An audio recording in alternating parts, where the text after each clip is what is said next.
O objetivo do nosso projeto, da Defensoria Pública do Espírito Santo, foi tentar superar as vulnerabilidades digitais e a exclusão digital da população que precisa da Defensoria Pública.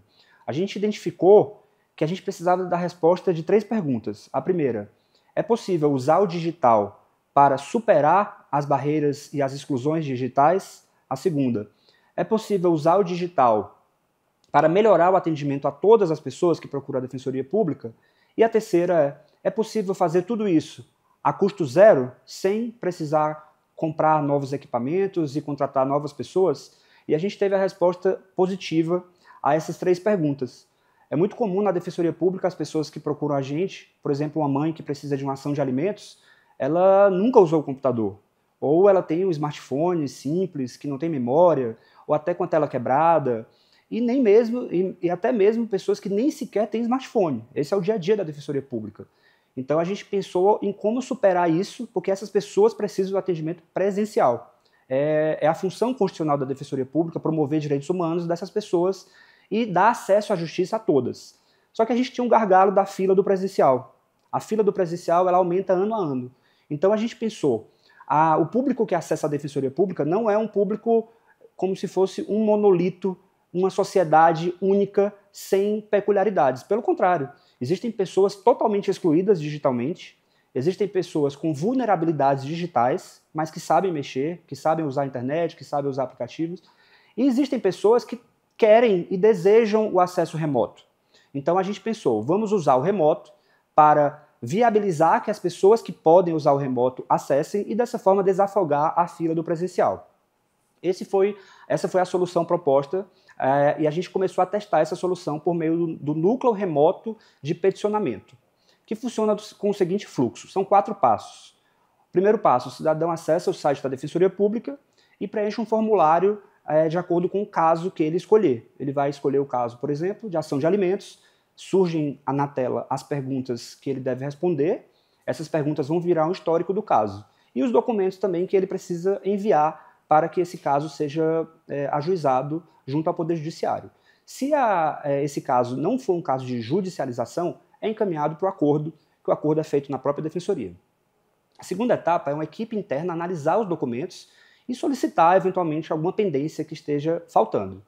A terceira etapa é a etapa que consiste na redação da minuta da petição inicial. Essa equipe é composta por 6 bacharéis em Direito e 4 estagiários. Essa equipe usa a inteligência artificial do Gemini para redigir as petições iniciais. A Defensoria Pública já tem o contrato com o Workspace e a gente criou genes específicos para cada natureza jurídica. Então nós temos um gen para ação de alimentos, outro gen para ação de cumprimento de sentença, outro para ação de guarda, outro para ação de divórcio e assim por diante. Essas 4 ações são as mais comuns da Defensoria, o top 5. Então, essa equipe de redação da petição inicial utiliza os dados encaminhados pelo cidadão no formulário. A gente alimentou a base de conhecimento do assistente virtual com petições da própria Defensoria Pública, ou seja, para evitar alucinações da inteligência artificial. Como a gente tem um contrato com o Workspace, tudo é garantido conforme a LGPD. Então, essas petições são redigidas por essa equipe enxuta, de 10 pessoas, 6 bacharéis e 4 estagiários. E a última etapa é o encaminhamento via sistema para o defensor público responsável por revisar a petição, por validar a petição, e se entender que está tudo correto, ele vai protocolar a petição inicial junto ao Poder Judiciário. Então, a gente criou esse fluxo simplificado para o cidadão, para que ele consiga mandar suas informações e a gente consiga fazer esses peticionamentos, desafogando a fila do atendimento presencial para aquelas pessoas que não conseguem acessar o digital. O foco desse projeto todo é nas pessoas que têm as vulnerabilidades digitais.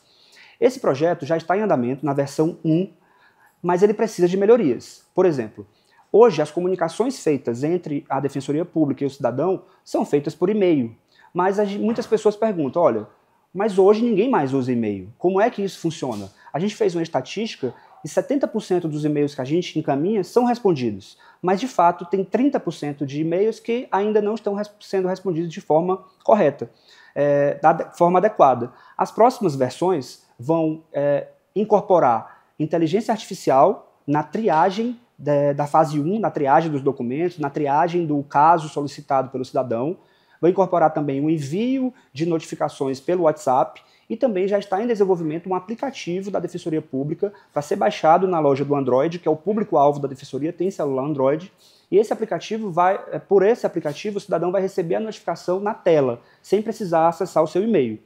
São todas necessidades a médio e longo prazo, mas que todas já estão no radar da Defensoria Pública para a gente permitir aumentar esse acesso ao cidadão que mais precisa. Todo esse fluxo, todo esse sistema, ele gerou no começo apenas algumas dezenas de petições iniciais por mês. Mas com a reordenação interna dos fluxos, readequação de pessoas, mudanças nos processos com a equipe que já tínhamos, a gente foi adaptando e no mês de setembro de 2025 a gente conseguiu o recorde de 500 petições iniciais protocoladas. Então, essas 500 petições iniciais protocoladas, a gente gosta de dizer que não são 500 documentos, são 500 famílias que foram atendidas. São 500 mães, são 500 famílias que conseguiram o seu acesso à justiça de uma forma muito mais rápida, de uma forma sem necessidade de vir na defensoria pessoalmente, perder o dia de trabalho, gastar o dinheiro com ônibus, e ela pode enviar os seus documentos 24 horas por dia, 7 dias da semana. Muitas pessoas nos enviam documentos aos sábados, aos domingos, tudo isso a gente tem em estatística de BI.